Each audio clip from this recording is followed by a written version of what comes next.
في الكوميديا الأكثرية ركزوا على الضحك، يحبوا يبدلوا الجو، يحبوا يتفرجوا، لكن ما ركزوش في الشخصيات بالضبط. شبيهم الشخصيات هكا. شوف لي حل بالنسبة للتوانسة مسلسل كوميدي ضحك تفرهيد من غير ما نركزوا مع الشخصيات ومن غير ما نركزوا مع الديتاي الصغار. لكن إذا كان نحيو الكوميديا على جنب ونركزوا شوية مع الشخصيات ونتعمقوا في الشخصيات أكثر باش نكتشفوا حاجة جديدة. وراء الضحكة هيك فما شخصيات معقدة نفسيا حرفيا بأتم معنى الكلمة، شخصيات عندها ماضي وعندها جروح وآلام ما زالت ما براتش منها، وهي الجروح هاك اللي خلات الشخصية متاعهم بالطريقة هذه، وعندهم عقد نفسية قديمة صنعت طريقة التفكير متاعهم وتصرفاتهم.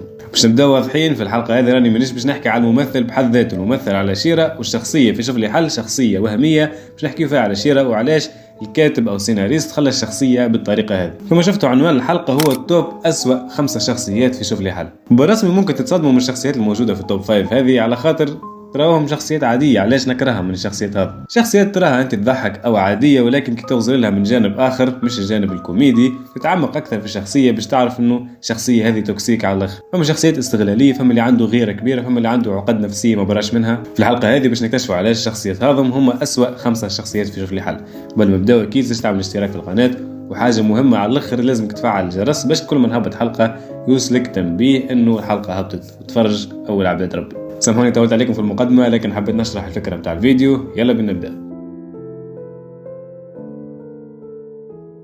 في المرتبة الخامسة فوشيكا. في سيتكوم شوف لي حل تمثل شخصية فوشيكا أكثر شخصية انتهازية واستغلالية في المسلسل. فوشيكا هو إنسان تعود إنه يعيش على حساب طيبة القلب بتاع الناس الآخرين. فوشيكا عاش سنين مع سبوعي ياكل من عنده يرقد معاه، سبوعي يعطيه من عنده من غير حتى مقابل، لكن فوشيكا حتى مرة ما حس إنه لازم يرد الجميل هكا وإنه عامل عليه مزية. وسبوعي بسبب طيبة القلب متاعه ما خلاش حتى وقت اللي يحول البيت العساس ديما يتلهى بيه ويجيب له ماكلة، وكان أصحابه وياه على الآخر. لكن فوشيكا في عوض يقابل المحبة هذه والصداقة هذه بالوفاء والكرم وإنه يرجع له الجميل متاعه. لا، المفارقة كانت إنه فوشيكا ديما يدبر في المشاكل للسبوعي وديما يكيد له المكائد وما كان الصاحب وفيه. برسم الشخص اللي اعتاد إنه يعيش على مساعدات الآخرين، الناس تعاونوا في وقت من الأوقات باش يولي إنسان انتهازي، يرى طيبة القلب متاع الناس فرصة للاستغلال. نفس المواقف اللي تعبر على الشيء هذا مثلا وقت اللي جنات قالت لسبوعي وعزة إنه فما بيت في البلاص باش تفرغ، فسبوعي بالفرحة متاعه مشي وقال لفوشيكا.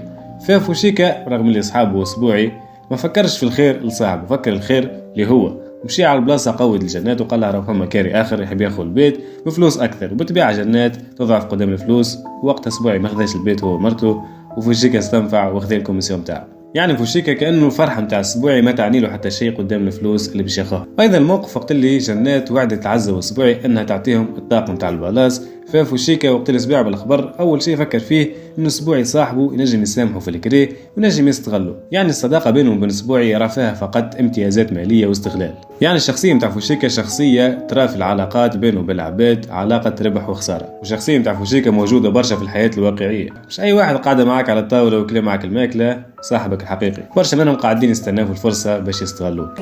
كل مصيبة تدخلوا فيها ولدي قليلك.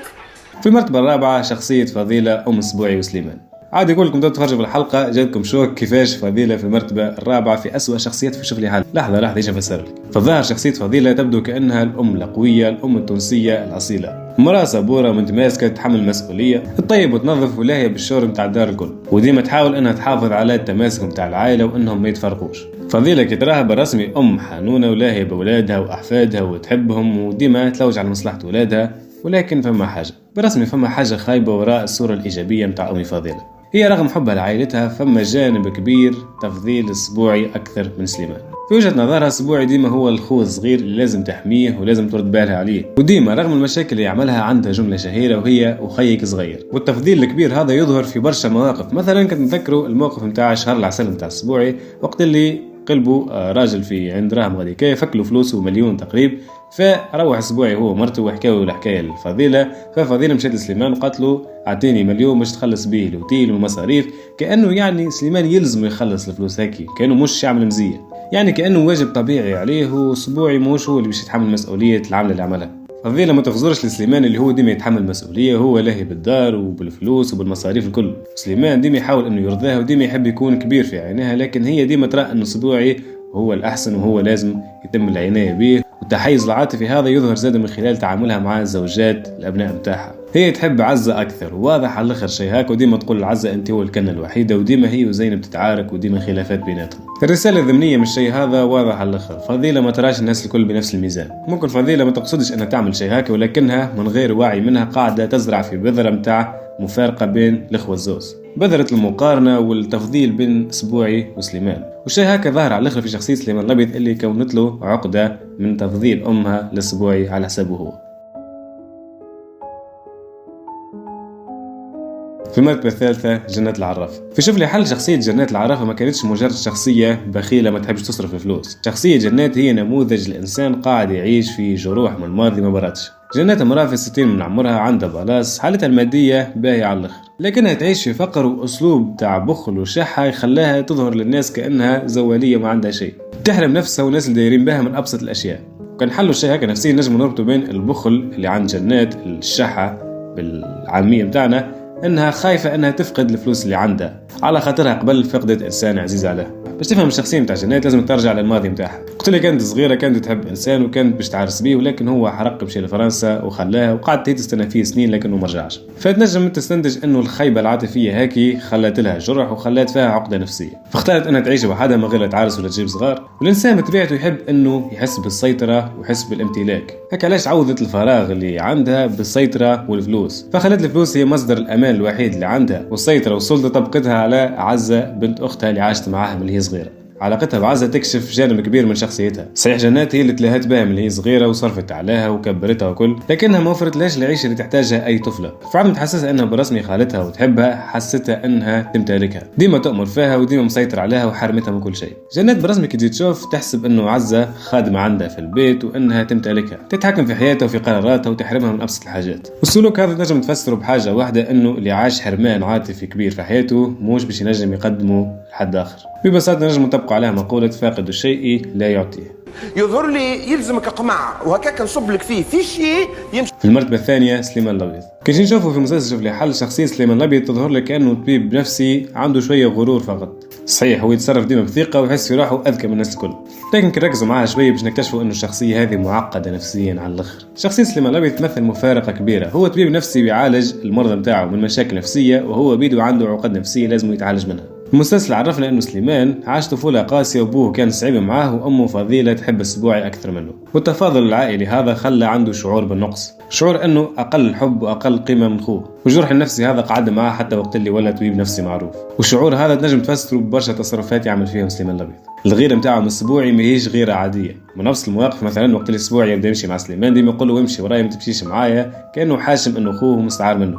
وحتى وقت اللي قررت جنات انها تكتب بطاق باسم السبوعي وعزة، وقتها سليمان تخل بعضه بالرسمي قريب يهبل، النوم ما جاش في الليل، كيفاش السبوعي يولي عنده طاق من البلاص يولي خير مني ويولي يحكم فيا. ومن شدة الغيرة والحسد اللي عنده وقت اللي جنات راجعت عن القرار نتاعها، سليمان فرح على الاخر كانه انتصار اللي هو يعني كانه انتصار شخصي عمله. ومش كان مع السبوعي، حتى مع الباجي صاحبه وقت اللي وسيم ولد اخته هداله كرهبه، سليمان حس انه الباجي ما يستحقش الكرهبه هيك، وفاش قام تهديله في الكرهبه اصلا. ففي عاود يبارك له ويفرح له. تشوفوا انه الشخصيه نتاع سليمان ما تحبش الخير للناس، وايضا الشخصيه نتاع سليمان توكسيك على الاخر وانتهازيه واستغلاليه. مثلا صاحبه الباجي في الجزء الاول والثاني كان اصحابه وياه برشا، ولكن وقت اللي ظهروا الطيب رجل فوفا العلاقه بيناتهم تبدلت. تفكروا في حلقة الخطبة تاع ماني وعاد يستدعى الباجي صاحبه من سنين، استدعى الطيب رجل فوفا علاش؟ على خاطر الطيب عنده فلوس وباش يظهر قدام الناس. كنت تشوف سليمان لهني يقيم في الناس على حسب مكانتهم الاجتماعية، مش على حسب الصحبة اللي بيناتهم وسنين العشرة اللي بيناتهم. وحتى السبوعي خوه حاول برشا مرات انه يستغله، خاصة مع الغباء والسذاجة متاع السبوعي، مثلا في الارض متاعه حب يستغله وياخذ فلوسها من غير ما يشاوروا، الا ما دخلت فضيلة وفضلت الامور وحافظت على حق السبوعي. في المرتبة الأولى وبدون منازع عزة برسمي هي أخي بشخصية في مسلسل شوف لي حل. شخصية هذه تسمع منها كالعياط، ديما صوتها عالي، تستغل في طيبة القلب متاع رجلها وديما تتحكم فيه. لكن نتعمقوا في الشخصية هذه نلقاها مش مجرد شر خالص، هي نتيجة حياة طويلة من التشوه العاطفي والحرمان. عزة طفلة يتيمة فقدت أمها وأبوها في سن صغيرة، وعاشت حياتها الكل في دار جنات اللي حتى مرة محستها بالحنان متاع الأم، وإنها برسمي أمها وتصرف عليها وعايشتها أحسن عيشة، بالعكس عايشتها كأنها خدامة في الدار. والشيء هذا صنع في داخل شخصية عزة شخصية خايفة من الفقر. سبوعي هو كان الشخصية المثالية للضحية بتاع عزة. شخصية سبوعي هي اللي تمثل القلب النقي والشخص اللي ما يحسبهاش معاك والصاحب الوفي. يحب يصدق ويعطي من غير حساب. لكن عزة في الجانب الآخر عكسه بالضبط، تعتبر أنه الحب بالنسبة لها وسيلة للبقاء فقط. هي ما حبتش أسبوعي كما حبها، لكن رات فيه المخرج من السلطة متاع خالتها جنات. قبل ما تعرس بيه ما كانتش تحبه أصلا، كانت تحب وسيم ودخت الباجي، وكانت تحب ولد خالتها اللي جاي من فرنسا ولا إيطاليا نعرش عليه، ولكن ما كانتش لاهية بأسبوعي ما تغزروش أصلا. كان ديما تلوج على فرصة من خير ومش معتبرة أسبوعي والمشاعر متاعه. حتى بعد العرس قاعد نفس الشخصية ديما تتحكم فيه وديما تعيط عليه. بطبيعة شخصية عزة هي مثال واضح للمقولة الشهيرة فاقد الشيء لا يعطيه. هي تحرمت من الحنان متاع الأم وعاشت حياتها الكل في ظل خالتها جنات والتحكم والسيطرة متاعها والبخل والشحة اللي عايشة فيها. الشخصية هذه ممكن نكرهوها على الآخر، لكن كي توصل للماضي متاعها تنجم زادة تتعاطف معها. توصلنا لنهاية الحلقة. شنو رايكم في التحليل النفسي هذا، وشنو رايكم في الترابط بالأحداث اللي ربطته والتحليل والاستنتاج اللي طلعته؟ لأن خرجت حلقة لأسوأ 5 شخصيات في شوف لي حل. قولوا شنو رايكم بالحلقة هذه، وشنو الحاجات اللي قلتها صحيحة، شنو الحاجات اللي قلتها غلطة، وفما حاجات أخرى نسيت ما قلتهاش. نشوفكم في حلقة أخرى إن شاء الله. سلام.